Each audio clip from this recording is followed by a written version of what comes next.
Okay, so we're gonna focus on the analysis part of this.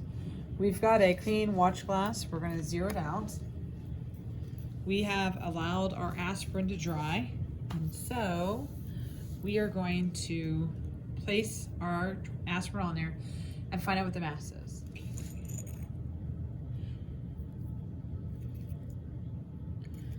Since we dried it out, it should be pretty easy to get it on there.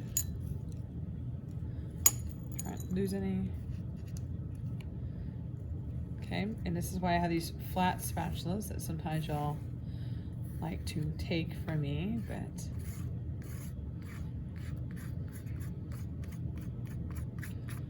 okay.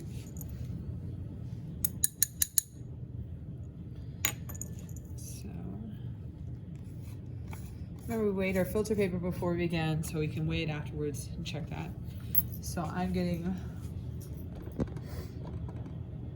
1.203 for my mass of my aspirin.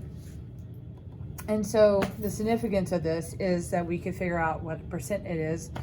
We start with 2 grams total mass. We have 1.203, so I can do 1.203 divided by 2 grams times 100. That gives you my percent of aspirin I've gotten from this.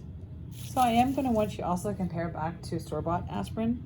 So pick up a tablet of aspirin and go ahead and get those round down, and then get a clean watch glass and weigh that one too.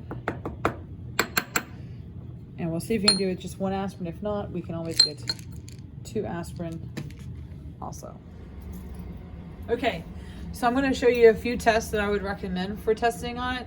They don't have to be done in this order because some of the tests take longer than others, and you're not limited to these tests. Part of this is I'm looking to see your thought process is how far you've grown this year in dual credit.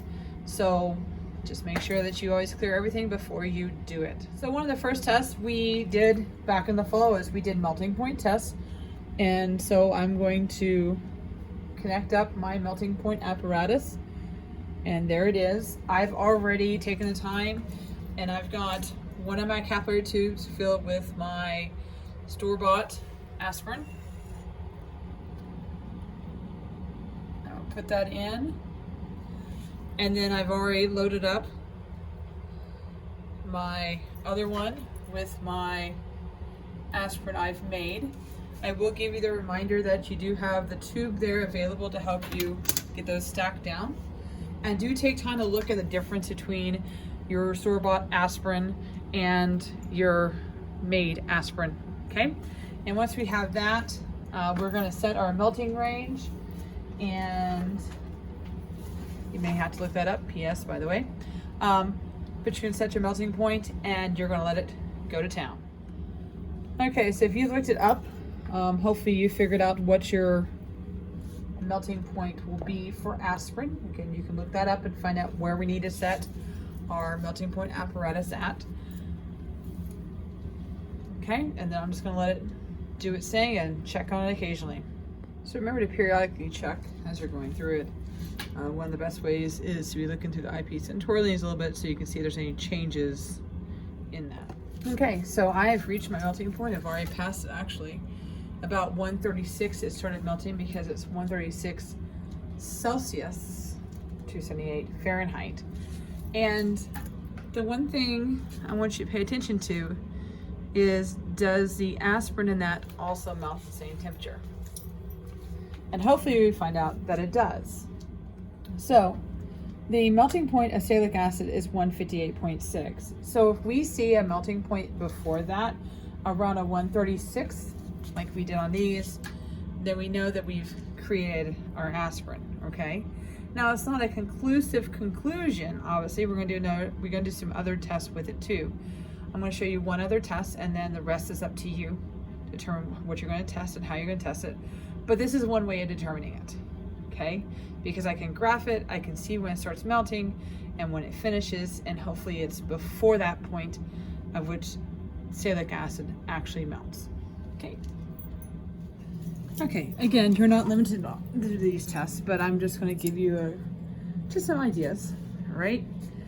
So there's some interesting results when we use an iron compound, whether that's iron chloride or iron nitrate, but we can get some interesting results. And so we're going to do a few things here. We're going to take a little bit of the original substance, so salicylic acid, and that's just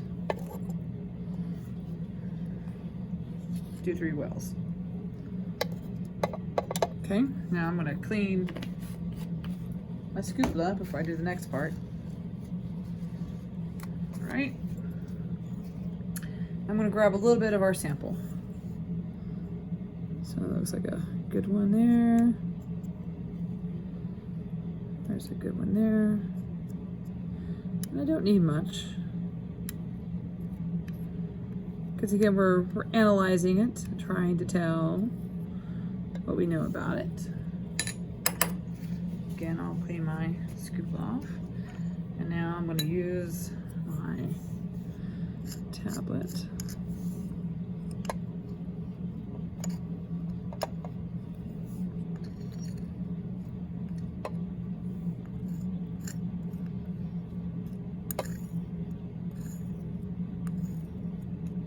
Okay. All right. So I'm going to leave the first column alone for right now. And one of the first tests I'm going to do is I'm going to do the original one that she has. Okay? All right. And I'm going to add ethanol to my second.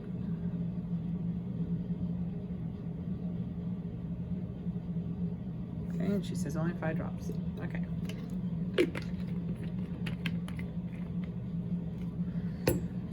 All right. Now, I'm going to put some drops of iron nitrate over here, just in case I need to look at something. Now, I'm going to take sodium hydroxide, and I'm going to add to this other well over here.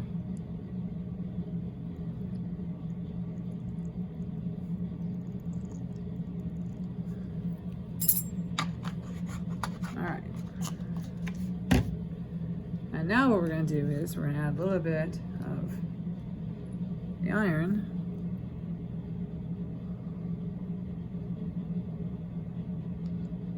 and see what happens. Okay.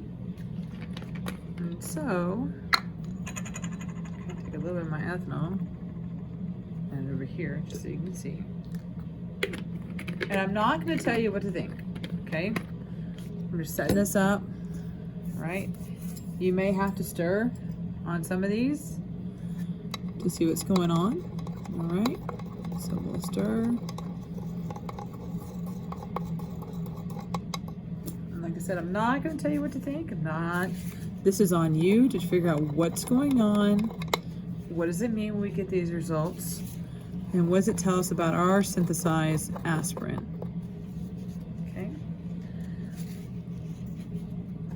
And then one suggestion I have for you is if you're having trouble with some of the color, you can add some distilled water here, because sometimes it does help to make it a little bit more obvious. Okay.